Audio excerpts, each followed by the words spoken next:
In this video, we are going to be discussing everything you need to know about hormonal imbalance. I'm going to be starting with the misconception. The first big misconception that a lot of people have is that they think hormonal issue only affects women. That is a big lie. That is very untrue. There are men who have hormonal issue. Both men and women have hormones. And once there is an issue with the hormone, when there is an imbalance, then there could be a lot of problems in your health. There could be a lot of problems with regards to how your organs function that might be caused by an imbalance in your hormone. Okay, so both men and women can have hormonal issue. The second big misconception that a lot of people think in their head is that they think hormonal issue is in the reproductive system. So whenever they have anything related to hormonal issue, the first person they go to or the only person they go to is their gynecologist. Okay. No, the truth is just that fibroid is not an issue of the uterus. The uterus is just a victim. Okay. The big boss behind most of these issues that have to do with your hormones is your thyroid, and it's located here. So that means the problem could be from here, but you might be seeing the problem down here. Okay. Now, the third misconception people have that's very common is that, people treat only the symptom. You see, fibroid, PCOS, painful period, breast cancer, cervical cancer, uterine cancer, low sperm count, erectile dysfunction or penile dysfunction, weight issue, uncontrolled weight issue, endometriosis. All of these are just symptoms of hormonal imbalance. So what a lot of people do, and that has been making them find it very difficult to erase this problem, is that they focus on that problem, they focus on the symptom, they focus on treating fibroid. That's why sometimes I've seen people who have actually gone through surgical operation to take out their fibroids, and after a while it grows back because you are only treating the symptom. We've seen people who have been able to probably overcome PCOS at a time, and after a while it comes back because you are only treating the symptom. We've seen people who had low sperm count, and after taking certain medications, their sperm count, increased, it was boosted, and they were able to impregnate their wife. Or after giving birth, when they want to try again the second time to have another baby, they still have that issue of low sperm count because you are only treating the symptom. We've seen people who find it very difficult to, hold erection. But after taking certain medications, that improves and they enjoy sex for a while. But after, some months or couple of years, this problem comes back again. The reason is that you are only treating the symptom. You're not treating what is causing that erectile dysfunction. What about weight issues? People who have issues controlling their weight, they will tell you they're not eating so much. They're not eating enough for them to be as big in size as that. But, after taking certain things, probably slimming teas or, all of these things, they see some improvement in their weight and they are happy. But after a while, without even changing their diet, without even eating so much, still exercising, they just find out that even though they are exercising, their weight is increasing. The issue is that you are not treating the cause. The cause is hormonal issues, hormonal imbalance. So you've been treating the symptoms for a whole lot of time. So when you have hormonal imbalance, you must figure out one, which hormone is the problem, because we have different hormones in the body. You must know which of the hormone is the problem. Second thing you have to figure out is which gland is producing that hormone that has problem for you. Which of the glands? Is it the thyroid gland? Is it the pituitary gland? Is it the adrenal gland? Which of the glands is in charge of that hormone that is giving you problem? And the third thing is now need to ask, what does the gland want? These are the three things you need to ask yourself if you really, really want to get rid of hormonal imbalance issues, okay? So now let's talk about the foundation. Let's start from the foundation. And we cannot talk about hormonal imbalance without talking about monthly cycle, especially for women. Men don't really have monthly cycle, okay? It could be daily cycle because most times in the morning, testosterone of men goes up, and as we go about our daily activity, it drops.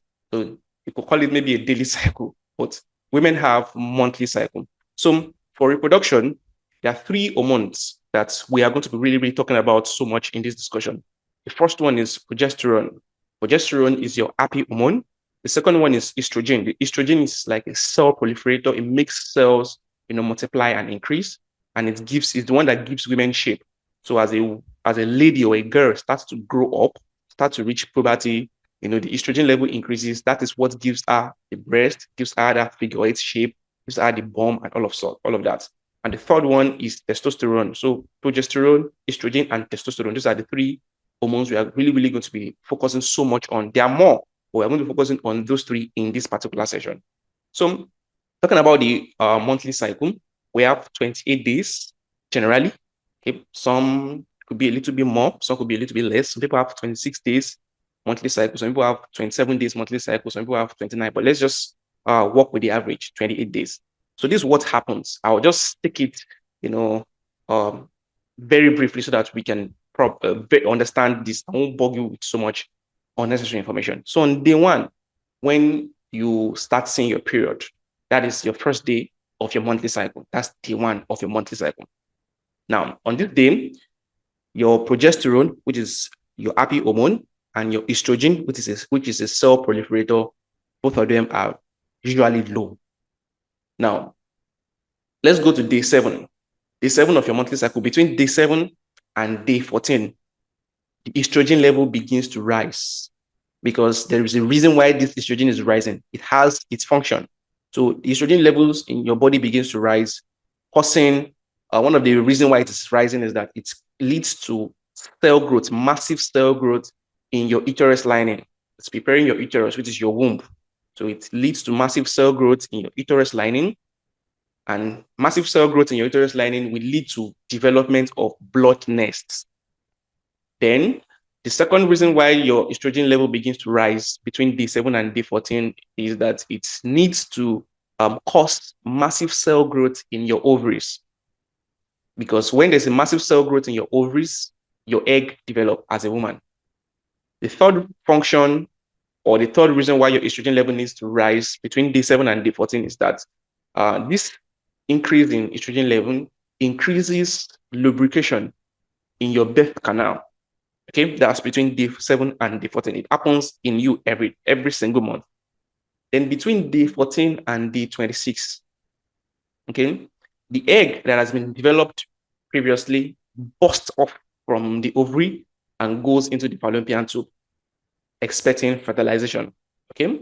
Another thing that happens between day 14 and day 26 is that your progesterone level begins to rise. And your progesterone hormone is what we call the happy hormone. So during this period when your progesterone level is high, you are happy, you are excited, you are motivated, and your sexual desire is heightened. You are horny. Okay. This is during the ovulation period. You're very horny. Your body is reacting. Your body is preparing you, is calling you to, take in to meet a man at this particular time. Okay. So the progesterone level rises, making you very happy, making you motivated, and it heightens your sexual desire. Between this day 14 as well and day 26, another thing happens again. Your cervix. The cervix is lubricated because the cervix is very tight. And because the cervix is very tight, the sperm finds it very difficult to go in. But once it is lubricated, it facilitates entry of sperm. And between this day 14 and day 26 again, your estrogen level begins to drop. Remember, in the previous week, day 7 to day 14, estrogen level rises. But between day 14 and day 26, estrogen level drops while progesterone level rises. Now, at this point, you are ready. The egg is ready. Your womb is ready. Your uterus is ready. Everything, your cervix is ready. Everything is ready for a baby. So there are two things that can happen. During this period, you can either get pregnant or not. Now, so let's talk about if you get pregnant. Let's say during this period, you had sex and you got pregnant. Now, let's talk about that. You see, when you have sex around this time, because it is basically your fertile period, when a man releases up to about 500 million sperm cells into you. 500 million. Now, out of this 500 million, there's a reason why it's so much, because a lot of them are not going to get to the destination. That's just it. So out of these 500 million sperm cells that is released by a man into a woman during ejaculation, over half of these 500 million cells is going to come out right back. Yeah, going to come out right out back. Over half. Now, each month for a lady, you have different ovary releasing egg. In a month, it could be the right ovary. In another month, it could be the left ovary. So it goes on like that. The right ovary this month, the left ovary next month. The right ovary this month, left ovary this month. Okay. So out of the 500 million sperm cells that has been released, a lot of them have come back. Then some again, some that escape, that scaled through, some of them might not be strong enough because your entire sperm most time are not going to be healthy. Okay, but you need to have a higher proportion of your sperm very healthy. Some of them might not be strong enough, some of them might be weak, some of them might not be able to swim as fast as others. So some of them die. Okay. Out of the remaining that is left, some of them are killed by a woman's immune system, because a sperm inside a woman's body is a foreign object. So your immune system has a way of fighting this foreign object. That is why when the sperm is coming out of a man's body through the prostate, it absorbs some immune suppressant. So it is immune suppressant that it uses when it gets into the woman's body to fight the woman's immune system so that it can scale through. So some of these sperm are going to be killed by the woman's immune system. The rest, we're now having the population of the sperm is now getting so low right now. Now, the rest that's escaped these, some of them will go into the wrong fallopian tube. Let's say it is your right fallopian tube that you have your egg in this month. Some of the sperm will go into the left fallopian tube. They went the wrong way, and those ones are probably waste. Okay. Now we have very few out of the 500 million sperm cells that will swim into the right fallopian tube where the egg is waiting. Now, the egg can only get fertilized by only one sperm. But we have exceptions. We have sometimes when the egg is fertilized by two sperm cells at the same time. That's when you have twins. Okay? And sometimes the woman's body releases two eggs as well, especially when you're 30 years and above. When you're 30 years and above, in your late 30s, you have a higher chance of releasing two eggs. That's why most people who have delayed pregnancy and they were able to get pregnant in their late age, probably 40s, 50s, most of them always give birth to twins. And because of the fertility medication they've been taking, their ovulation will be heightened as well. Okay. So for the remaining sperm that went into the right fallopian tube, only one out of them can actually fertilize the egg. So once one of the sperm cell, gains entry into the egg shuts down. All other entries of the egg shuts down so that no other sperm is going to come in. And then the sperm breaks it still. Now, in fact, the egg sometimes even releases some chemicals to kill any other sperm cell trying to come in again after one has gotten entry. All right. So at this time, the progesterone level in a woman increases, and a type of estrogen called estrol also increases. Now, we talked about sperm. We talked about getting pregnant as well. So remember, I said when the sperm is coming out of a man's body, coming through the prostate gland, it picks up some immune suppressant. This immune suppressant is what it uses when it gets to the woman's body, and the woman's body recognizes the sperm as a foreign object and is trying to fight the sperm. The sperm will use this immune suppressant to protect the cell so as it can scale through. So the man's prostate health is also important when it comes to fertility. The man's prostate health is also very, very important. Also, another thing that is important is the cervix of a woman. The pH level of your cervix, the acidity and the alkalinity level is also very, very important. We have some people who have very acidic environment in the cervix. Okay, so the pH level of your cervix is also very, very important. These are the things people forget to check when they are trying to conceive. They only focus on I have fibroid, these are also very, very important. Now, what you also need to pay attention to is that each time you have sex, each time you meet your man, a woman's body keeps memory, keeps record, okay? It keeps record as the man is, gaining access every time. It keeps record. So the woman's body, in a way, knows the sperm that comes into it every time. It knows, okay, this particular sperm comes every time. So it has that memory of it and believes probably this is the husband. So most times when that same sperm is coming in again, the immune of the woman might lose guard. That, okay, let this sperm pass because I think this is the husband. This is the owner. Okay. All right. So the problem here now is that if you have multiple partners, or if you've had multiple partners in the past, your body could have kept the memory of a particular person as the husband because you had frequent sex with that person. Now, the real husband now, the body does not have the memory of this real husband as the real husband. So when this real husband is gaining access, is having sex, the immune system of a woman might be heightened at that particular time to fight the sperm cell because he believes that this is not the husband. So we have issues like that where a woman gets pregnant very easily for the concubine.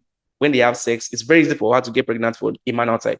But having sex with the husband back to back every time, they are seeing nothing. And when they go for checkup, the woman is healthy, the man is healthy. So having multiple partners currently or in the past also has its own disadvantage. Now let's go back to day 26 to 28. Let's say you didn't get pregnant.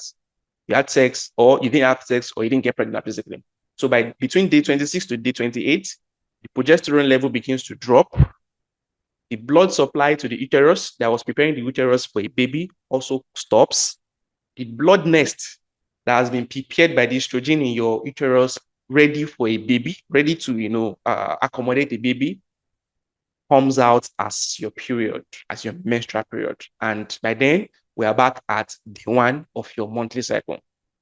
So that is basically your 28 days monthly cycle. Of course, it's not 100% like this, but this is just the general overview. However, some women don't have normal synergy between the estrogen and progesterone. Can you see that there's a synergy between progesterone and estrogen? There are a particular period in your monthly cycle that the estrogen is meant to be at a very high level, and there's a particular point in your monthly cycle where the progesterone is to take the lead. So some women don't have a normal synergy between the estrogen and the progesterone, so they don't have a normal cycle. And this is where most fertility and reproductive issues come in, like fibroid, like cyst, like breast lump, like cervical cancer, like uterine cancer, like breast cancer, etc., etc. It happens in men too. So it leads to issues like low sperm count, erectile dysfunction, etc. So now let's look at some of the causes. What are some of the likely causes for this issue? The first one is cholesterol reducing drugs. So if you are treating anything right now and you have been placed on cholesterol reducing drugs, it will affect because our sex hormones are made from cholesterol. So if you're on cholesterol medication like statin, atorvastatin, flustatin, lovastatin, all of these, it can interfere with the production or with the regulation or with the balance in your hormone. So take note of that. Okay. Another likely cause is this very, very big contraceptives. Contraceptives messes with your hormone level. It tricks your body to believe that you are pregnant so that it will release an egg so that you won't get pregnant. So this means when you're on contraceptive, there's basically no ovulation most times. And because of this, your progesterone level drops. And when your progesterone level drops, your estrogen level rises. And if your estrogen level rises for too long, it leads to what we call estrogen dominance. And remember, estrogen is called a cell proliferator. That means it helps cell growth. So now when you have estrogen dominance, because that is out of what it should be, you now start having massive cell growth in your uterus. That can lead to uterine cancer, PCOS, fibroids, polyps, uncontrolled weight gain, breast lump, and all of this. So estrogen dominance is very, very dead. Estrogen is good. Estrogen is needed, but at a healthy level. Now, high estrogen level also affects your thyroid functions.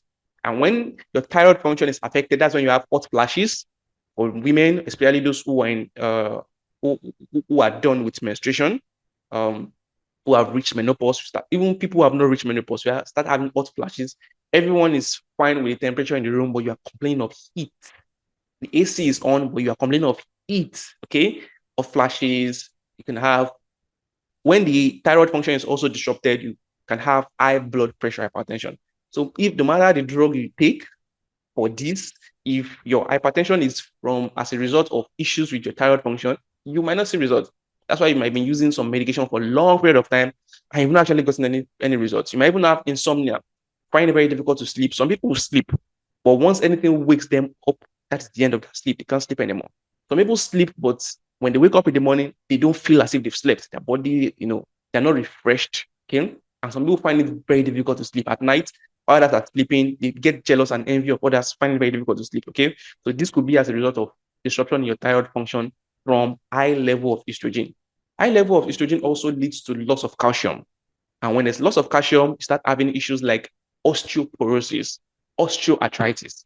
So if you do not control, if your osteoarthritis, osteoporosis was as a result of high level of estrogen, there is no amount of calcium supplement you use, you won't get the results. You just keep on using the drug every day, every time. And you might have been on it for the past 6 months, for the past 1 year, for the past 12 years, etc., etc. In fact, when there's loss of calcium, it also leads to heart disease. Yes, heart is weak, every other thing. Now, remember, estrogen dominance makes your progesterone level go so low. And remember, I said at the beginning that your progesterone is what we call your happy hormone. Now, when your progesterone, which is your happy hormone, drops, what do you think will happen? Your happy hormone is dropped. It starts getting depressed. And when they ask you what is the cause of a depression, you don't know. So it's not everybody who has depression that their problem is probably psychological. Some people, a lot of people out there right now who are suffering from depression is as a result of hormonal issue. So that's why this hormone is very, very important. Okay, because your progesterone, which is your happy hormone, has dropped, you start having you start getting irritable, you start nagging, get irritable at work, get irritable at home, get angry anyhow. In fact, you start hating your husband, hating your children. Have you had that experience before? And you just can't even fathom where all of this is coming from. It could be as a result of issues in your hormone. Okay, even this contraceptive, if you're on pills or if you had been on pills in the past before you give birth, probably because you were not ready to give birth, all of this, all of these stuffs. When you give birth, when your children comes to life, they will come with hormonal imbalance. So if you have been on pills, contraceptives before you give birth, the children will most likely have hormonal imbalance because it is already in your gene and you've passed it to your children. Same as you. Your mom could have been on contraceptive too in the past, or pills that affected their hormones. And it was passed to you. And right now you're having issues that you cannot even fathom the source. Like, how come I'm having issues like as if I'm on contraceptive? And I didn't use contraceptive. So it could be as a result of what your parent did. And as you as well, you can also pass it to your children. So when you pass it to your daughter will find it very easy to get fibroid. Even though they are living healthy, they will be surprised when they are diagnosed with fibroids or breast cancer, all of this. Your male children who have issues with erection, it's very common these days. Issue with erection, low sperm count, weak erection, all of this. Okay. But some of you will say, I've not been on pills, and probably my mom was not on pills before. There's another thing which you have to pay attention to. If you were brought up on baby food, baby feed, baby formula, it also affects. If you had so much of this baby food or this processed food while you're growing up, it affects. Another one is growth stimulant. This one is now the order of the day right now. Growth stimulants. We have ladies who use harmful drugs because they want to gain weight, because they want to increase a particular part of their body and they're not doing it professionally. Okay. Right. Have you thought about what makes chicken, fully develop in 6 weeks? Chicken develops fully in 6 weeks and they are up for sale. Growth stimulant. So most of the poultry foods you are eating, so the chickens or the turkey, they use it for fish as well.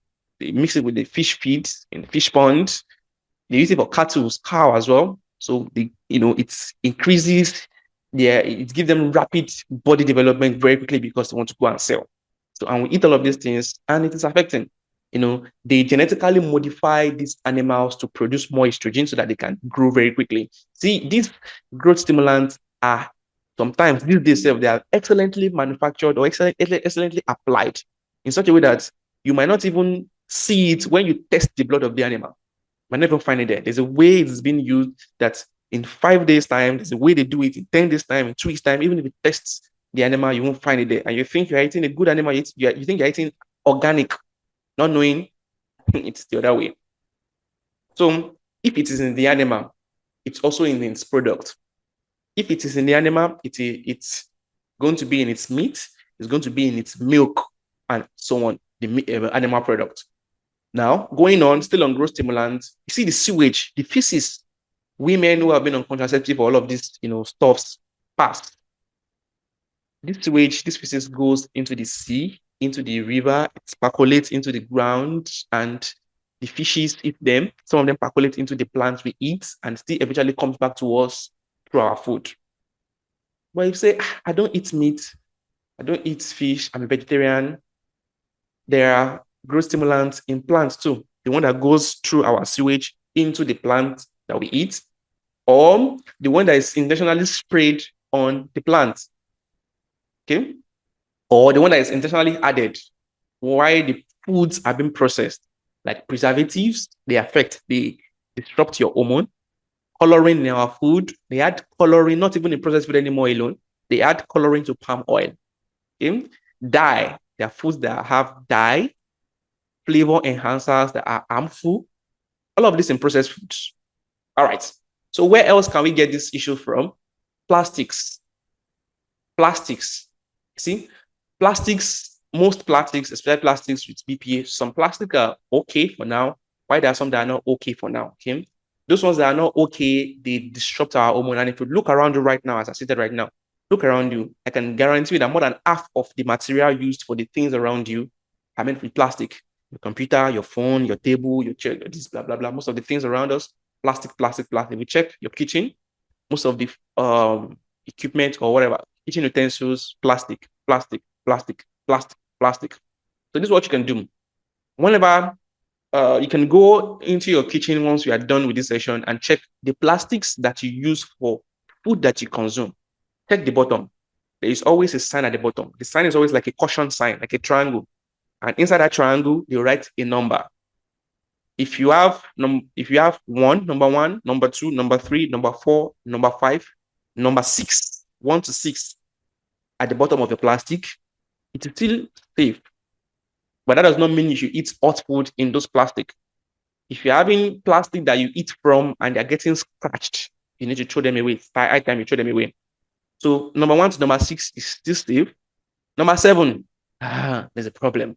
So anything that goes into your mouth, even if it is a bottle for your supplement, check the bottom.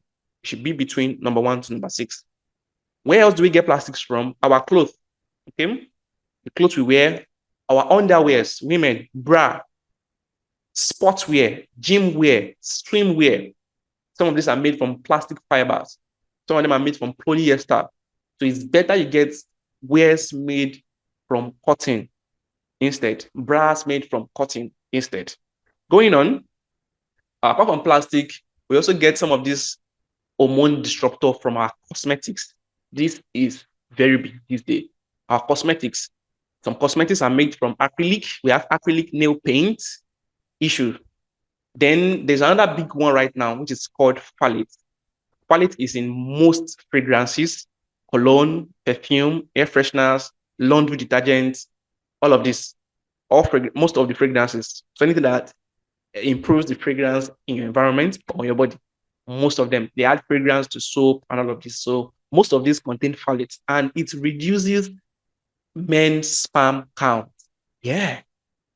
Yes. Then we have chemical body creams that are heavy on chemicals. We have chemical hair creams, relaxers, hair dye. In fact, hair dye increases your chance of having prostate issue as a man. Different skincare creams that are very, very chemicalized, but they advertise it to you as if it is organic. You have to be careful as well. Okay. So what are the solutions? I'll just share a couple of solutions here because the solutions to this issue is not something you can just pick up and just use and then you are free. No, it has to do with a lot of lifestyle adjustment and proper supervision. So stop contraceptive. Everything we've mentioned here that I said are the possible cause of this issue, eliminate them. Contraceptive. If you're on hormonal replacement therapy, you need to think twice. So instead of using contraceptive, teach your husband or teach your man or your man who is watching as well should learn how to withdraw, to master withdrawal technique, use condom, or you guys can calculate your safe period. Know when you are safe as a woman, when you are, when you have the lowest chance of getting pregnant, and when you have a high chance of getting pregnant. Okay, so you calculate your safe period. You have sex during this period, and you stay away from sex. You abstain just within for a week or two when you are fertile. Okay. Eliminate a lot of processed foods. Processed food, if there's any processed food that you are eating right now that has a natural alternative, go for the natural alternative. Fresh tomato is better than tinned tomato. Okay. Fresh fish is better than, packaged fish, tinned fish, canned fish.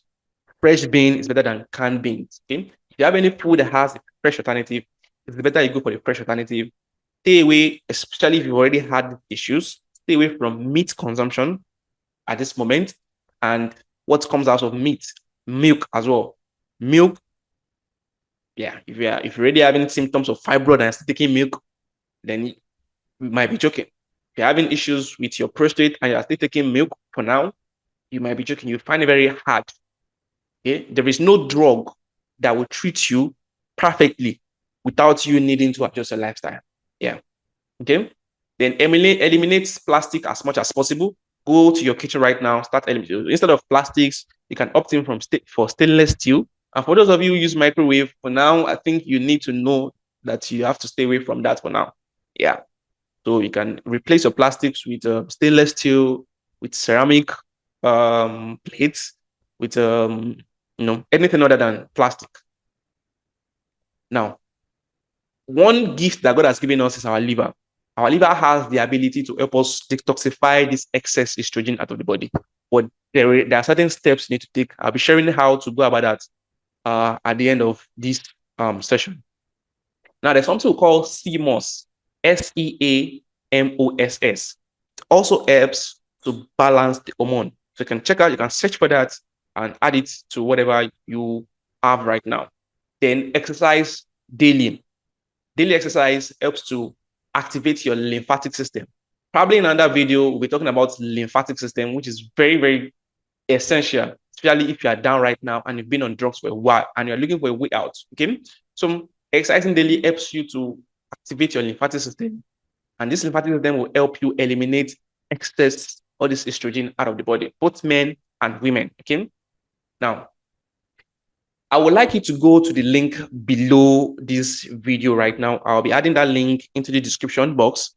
Go to the link and read the write-up. I've done a solid write-up on a discovery I made in one of my latest, in my latest research, is the latest discovery I made in my latest research. Yeah. And if you want us to work together, read that write-up. This latest discovery will show you what you need to do step by step to help you eliminate this issue, to help you eliminate excess estrogen from the body, to help you eliminate everything that you've taken in the past that has led to this issue. And apart from that, to help you start rejuvenating or help you heal up where the cells, the tissues that might have been affected while you've had this estrogen dominance and all of these things. And by so doing, you'll be able to say bye-bye to your fibroid naturally, be able to say bye-bye to your erectile dysfunction naturally, be able to say bye-bye to breast cancer, uterine cancer, PCOS, all of this naturally. So the link will be attached to the bottom of this video. So go to the description box, click on the link and read the write-up. It's, it's comprehensive, read it.